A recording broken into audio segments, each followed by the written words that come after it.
नमस्कार, मैं हूं राज और आप देख रहे हैं प्योर पॉलिटिक्स। पाकिस्तान में इस वक्त जो हालात हैं उसे देख करके फील्ड मार्शल आसिम मुनीर उन्हें खून के आंसू रोने पड़ रहे हैं। हजारों की संख्या में पाकिस्तानी सैनिक बलूचिस्तान में मारे गए हैं।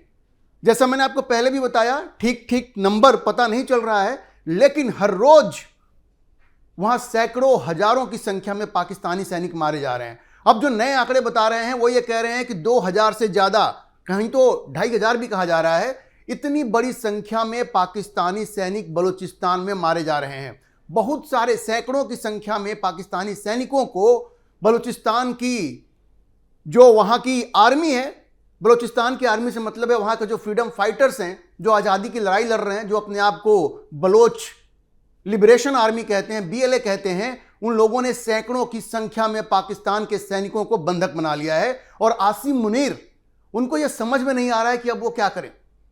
देखिए, लंबे समय से पाकिस्तान की जो सेना है उसने बलूचिस्तान में दमन किया है, वहां के लोगों को बेरहमी से मारा है।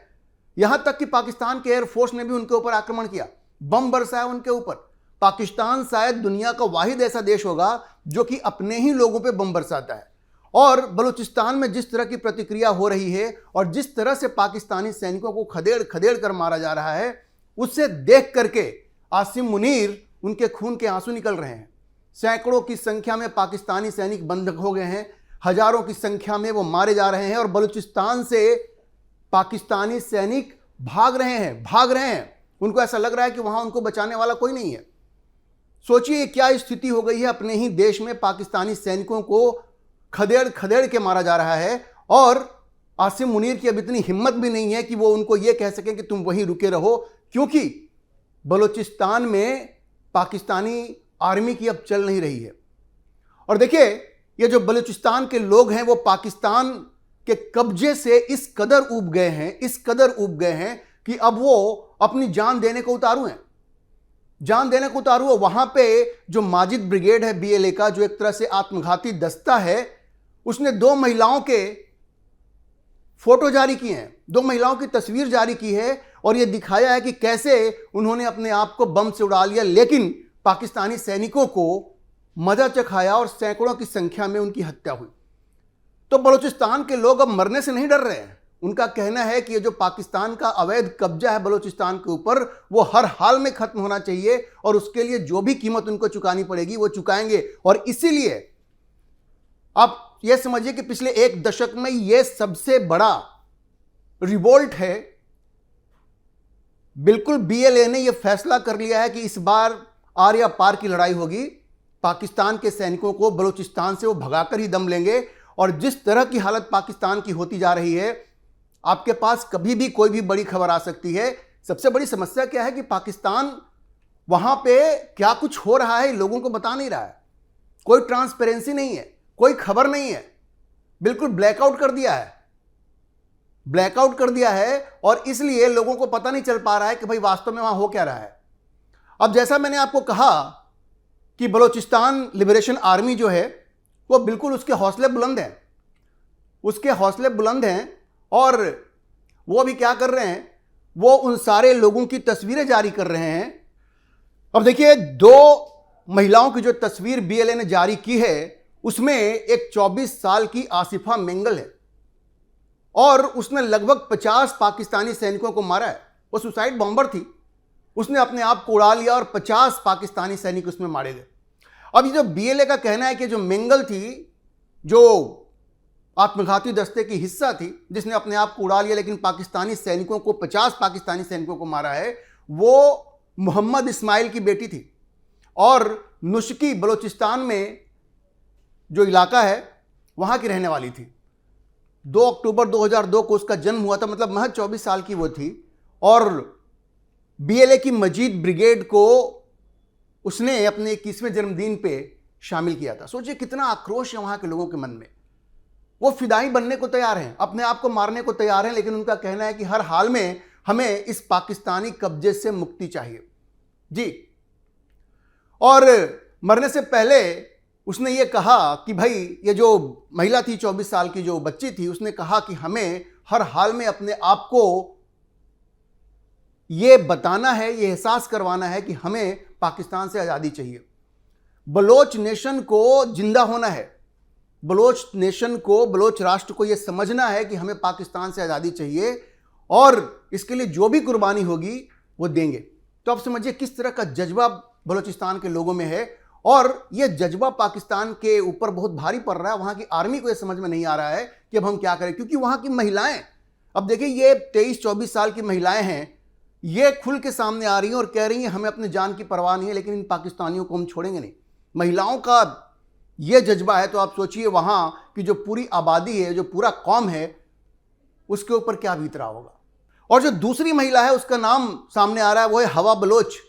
अब बीएलए का कहना है कि ये जो हवा बलोच है उसने भी शहादत को मंजूर किया, और दूसरी फिदाई जो बीएलए के लोग हैं, जो दस्ता है, उसके साथ मिल करके उन्होंने कहा कि भाई हम अपनी जान देंगे लेकिन पाकिस्तान को बलोचिस्तान से खदेड़ के ही रहेंगे। और उसका जो फाइनल मैसेज था, जो उसकी शहादत से 12 घंटे पहले रिकॉर्ड हुआ था, वो बड़ा दहलाने वाला है। उसमें वो कह रही है कि भाई हर हाल में हमें आज़ादी चाहिए पाकिस्तान से, और उसके लिए जो भी कीमत होगी वो हम चुकाएंगे। और पाकिस्तान की सेना का मजाक उड़ाते हुए कहती है कि पाकिस्तान की जो सेना है वो इतनी कायर है, इतनी बेगैरत है कि वो बलोच माताओं और बहनों के ऊपर अत्याचार कर रही है। आमने सामने लड़ने की, मर्दों से लड़ने की उनकी हिम्मत नहीं है, और वो सीधे सीधे नहीं लड़ सकते। वो वहां की महिलाओं को प्रताड़ित कर रहे हैं, उनका बलात्कार कर रहे हैं, उनके साथ ज्यादती कर रहे हैं। तो ये जो दो तस्वीरें जो जारी की है बीएलए ने, वो ये बताती है कि किस तरह से बलोचिस्तान में ये आक्रोश बढ़ रहा है। आपको पता होगा बीएलए ने ये एक नई आज़ादी की मुहिम वहां शुरू कर दी है, जिसको उन्होंने ऑपरेशन हेरोफ ब्लैक स्टॉर्म, जिसको आप कह लीजिए ब्लैक स्टॉर्म का नाम दिया है, हेरोफ का नाम दिया है। और पूरे बलोचिस्तान में खदेड़ खदेड़ के पाकिस्तानी सैनिकों को वो निशाना बना रहे हैं। जैसा मैंने आपको कहा, हजारों की संख्या में पाकिस्तानी सैनिक मारे गए हैं, और सैकड़ों की संख्या में इन पाकिस्तानियों को, जो आर्मी के लोग हैं, वहां के इंटेलिजेंस के लोग हैं, काउंटर टेररिज्म का जो दस्ता है, उन लोगों को बंधक बनाया है। तो आप समझिए कि पाकिस्तानी आर्मी का तो बिल्कुल अब कोई खैर ही नहीं है। बात यह है कि बलोचिस्तान पाकिस्तान का सबसे बड़ा प्रोविंस है। अगर हम क्षेत्रफल की दृष्टि से देखें तो वो लगभग फ्रांस इतना बड़ा है, और वो मिनरल रिच है। वहां पे सारे क्रिटिकल मिनरल्स हैं। जिस क्रिटिकल मिनरल्स की डील पाकिस्तान ने अमेरिका के साथ की है, वो सब कहां है? वो सब बलोचिस्तान में है। और ये चीन का जो सीपेक है वो किधर से जाता है? जो बलोचिस्तान से जाता है। अब देखिए, पाकिस्तान के रिश्ते चाहे वो चीन से हो या अमेरिका से हो, उन रिश्तों में बलोचिस्तान की बहुत बड़ी भूमिका है। अभी आसिम मुनीर ने ये जो ट्रंप के साथ जो क्रिटिकल मिनरल का जो डील किया, भाई वो कहाँ का डील है? वो बलोचिस्तान में ही तो है। और जैसा मैंने आपको कहा, सीपेक ही बलोचिस्तान से ही होकर जाता है। अब देखिए, जो आज़ादी की मुहिम जिस तरह से बलोचिस्तान में चल रही है इस वक्त, और जिस तरह से हजारों की संख्या में पाकिस्तानी सैनिक मारे गए हैं और सैकड़ों की संख्या में बंधक बनाए गए हैं, उसके बाद चीन और अमेरिका दोनों जगह दहशत है। जिनपिंग भी डर चुके हैं और डोनाल्ड ट्रंप भी डर चुके हैं। मजे की बात यह है कि चीनी जो है वो बलोचिस्तान छोड़ के भाग रहे हैं। यह खबर है, बलोचिस्तान छोड़ के भाग रहे हैं। और जो ग्वादर पोर्ट है, जहां पे चीन का दखल है और चीन के पैसे से ग्वादर पोर्ट पे काम चल रहा है, आप ये समझिए कि वहां के लोगों को, अपने लोगों को चीन ने कह दिया है कि भाई आप यहां से निकलिए, यहां से भाग लीजिए, क्योंकि यहां पे आप सुरक्षित नहीं है। ग्वादर से चीनी भाग रहे हैं।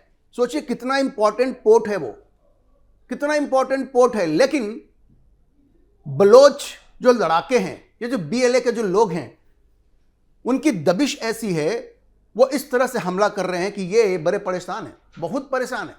और चीन भाग रहा है ग्वादर से। इतना ही नहीं, बलोचिस्तान में जो सीपेक के लिए वो जो रोड बन रहा है ना,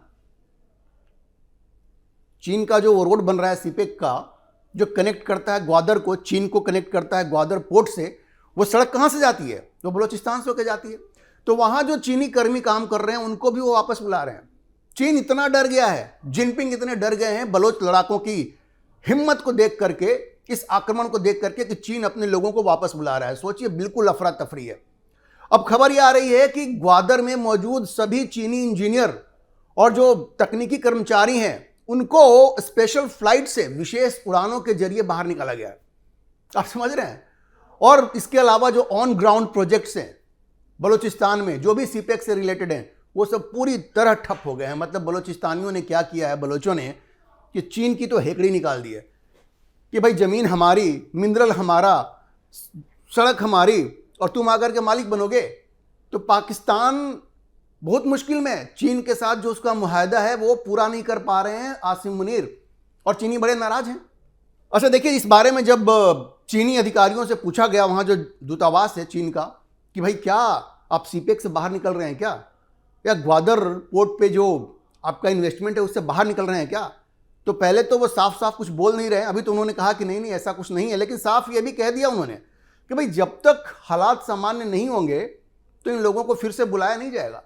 तो हालात सामान्य होने के कोई लक्षण तो दिख नहीं रहे हैं। अब चीन ये कह रहा है कि नहीं नहीं हम इस प्रोजेक्ट से हट नहीं रहे हैं, ग्वादर से भी नहीं हट रहे हैं और सीपेक से भी नहीं हट रहे हैं, लेकिन वो ये भी कह रहा है कि जब तक शांति नहीं होगी तब तक हमारे लोग वापस नहीं आएंगे। तब तो समझिए कि बेड़ा गर्क हो गया। ये बेड़ा गर्क हो गया चीन का, ग्वादर पोर्ट पे भी और सीपेक का जो काम चल रहा है वहां भी। क्योंकि जिस तरह का आक्रामक रुख बीएलए ने अपनाया है और जिस तरह से चुन चुन करके पाकिस्तानी सैनिकों को वो मार रहे हैं, पाकिस्तानी जो पुलिस है उसको वो मार रहे हैं, तो बहुत मुश्किल है कि वहां पे हालात अब सामान्य होंगे। ये होने वाला नहीं है, तो चीन का तो पत्ता कट गया वहां पे। अच्छा, इसी तरह से अमेरिका ने भी अपने नागरिकों को कह दिया है कि भाई बलूचिस्तान आप ना जाए। और बलूचिस्तान ही नहीं, डोनाल्ड ट्रंप तो इतना डर गया है इस हिंसा से कि उसने कह दिया है कि बलूचिस्तान, खैबर पख्तूनख्वा और जो लाइन ऑफ कंट्रोल है अफगानिस्तान और पाकिस्तान का, वहां पे आप ना जाएं। ट्रंप की भी हालत खराब है और ट्रंप ने मदद करने से इनकार कर दिया है, ऐसी खबरें आ रही हैं पाकिस्तान से। उसकी वजह क्या, मैं आपको बताता हूं। उसकी वजह यह है, पाकिस्तान का यह कहना है कि जो कुछ भी हो रहा है बलूचिस्तान में उसमें इंडिया का हाथ है। उनको जब कुछ समझ में नहीं आता है तो वो कह देते हैं कि इंडिया का हाथ है, क्योंकि उनको हमेशा एनएसए अजीत डोभाल का डर सताता रहता है। वो जो अननोन गनमैन ने जो पाकिस्तान में उधम मचाया है ना, तो पाकिस्तान को लगता है कि हर चीज़ जो हो रही है वो अजीत डोभाल ही करवा रहे हैं।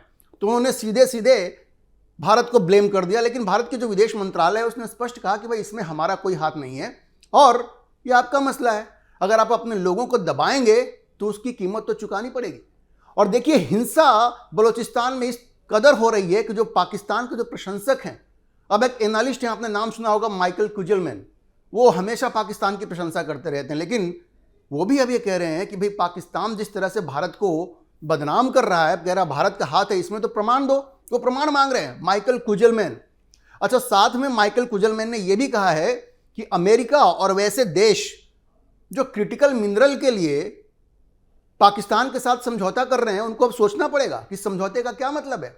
आपको याद है ना, डोनाल्ड ट्रंप ने पाकिस्तान के साथ ये क्रिटिकल मिनरल पे समझौता किया है, क्योंकि अब ये सारा क्रिटिकल मिनरल का रिजर्व तो बलूचिस्तान में है और वहां अशांति है, हिंसा हो रही है। तो इस डील का क्या मतलब है? तो माइकल कुजलमैन ये कह रहे हैं कि अब अमेरिका को और दूसरे देशों को सोचना पड़ेगा कि पाकिस्तान के साथ आप क्रिटिकल मिनरल का डील तो कर रहे हैं, लेकिन कोई फायदा है क्या? अच्छा, पाकिस्तान में आजकल एक बड़ी चर्चा हो रही है। 4 फरवरी को अमेरिका में क्रिटिकल मिनरल्स पे फॉरेन मिनिस्टर्स की एक मीटिंग हो रही है। जो इंपॉर्टेंट देश हैं उनमें भारत के विदेश मंत्री डॉक्टर एस जयशंकर भी जा रहे हैं। लेकिन मजे की बात यह है कि उसमें पाकिस्तान के विदेश मंत्री को नहीं बुलाया गया। अब वहां बड़ा बवाल मचा हुआ है कि भाई क्रिटिकल मिनरल की डील तो हमारे साथ भी की थी, हमारे विदेश मंत्री को क्यों नहीं बुलाया? तो कैसे बुलाएंगे? जहां आपका क्रिटिकल मिनरल है वहां तो उधम मचा हुआ है। तो पाकिस्तान को बिल्कुल ये डील वील करने से कुछ होने वाला नहीं है। जहां पे है ये मिनरल वहां तो बिल्कुल पाकिस्तानियों को खदेड़ के मारा जा रहा है। अब आप कैसे डील को रिस्पेक्ट करेंगे? अच्छा देखिए, बीएलए का ये कहना है कि भाई पाकिस्तान को तो हमने घुटने पे ला दिया है, पाकिस्तान के सैनिकों को। अब वो कह रहा है कि हमें एयर पावर चाहिए, हमें एयरफोर्स का सपोर्ट चाहिए, और वो भारत की तरफ देख रहा है। क्या भारत को एयरफोर्स, एयर पावर का सपोर्ट बलूचिस्तान को देना चाहिए? भारत में एक वर्ग है जो ये कहता है कि यही वक्त है पाकिस्तान को सबक सिखाने का। हालांकि फैसला इतना आसान नहीं है, लेकिन बलूचिस्तान की जो आर्मी है, बीएलए कह रही है कि हमें एयर सपोर्ट दो, इन पाकिस्तानियों को तो हम घुटने टिकवा देंगे और बलूचिस्तान से भगा देंगे।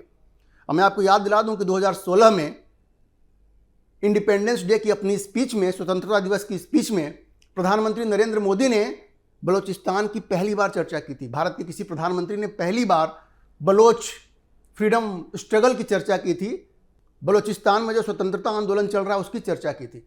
तो भारत की एक तरह से तो जिम्मेवारी बनती है और भारत के हक में भी है, लेकिन ये बड़ा ही एक क्रिटिकल फैसला होगा, भारत को सोच समझ के निर्णय लेना पड़ेगा। लेकिन भारत में एक राय जरूर है कि यही वक्त है कि बलूचिस्तान के जो लड़ाके हैं उनको भारत को सपोर्ट करना चाहिए, ताकि वो इन पाकिस्तानियों को खदेड़ के बलूचिस्तान से बाहर करें। पाकिस्तान के टुकड़े टुकड़े करने का वक्त आ गया है और इसलिए भारत में एक राय ये जरूर है। तो आप समझिए कि पाकिस्तान की स्थिति बिल्कुल खराब है। ट्रंप ने मदद करने से मना कर दिया है, जिनपिंग अपने लोगों को बाहर बुला रहा है, कह रहा है हम अब ग्वादर पोर्ट से न मतलब है, ना हमको सीपेक से मतलब है। अमेरिका ने तो कह ही दिया अपने लोगों को कि भाई तुम्हें बलूचिस्तान, खैबर पख्तूनख्वा कहीं जाने की जरूरत नहीं है, सारी नजरें भारत पे हैं। बीएलए भी ये देख रही है भारत पे, प्रधानमंत्री मोदी पे, कि आपने 2016 में स्वतंत्रता दिवस की अपनी स्पीच में लाल किले से कहा था, बलूचिस्तान के स्वतंत्रता आंदोलन की चर्चा आपने की थी, वहां के लोगों की बात की थी। तो बीएलए भारत की तरफ देख रही है कि भारत उसको सपोर्ट करेगा, मिलिटरीली सैन्य मदद देगा, एयरफोर्स का सपोर्ट देगा। ये एक फैसला है जो प्रधानमंत्री मोदी को बहुत सोच समझ के लेना पड़ेगा और आप ये उम्मीद कर सकते हैं कि प्रधानमंत्री मोदी और एनएसए अजीत डोभाल सोच समझ करके इस मामले में कोई सही फैसला लेंगे। अभी के लिए इतना ही। इस विषय पर आप क्या सोचते हैं अपनी राय कमेंट बॉक्स में जरूर लिखें और अगर आपको वीडियो पसंद आया हो तो आप इसे लाइक करें, शेयर करें और हमारे चैनल को सब्सक्राइब जरूर करें।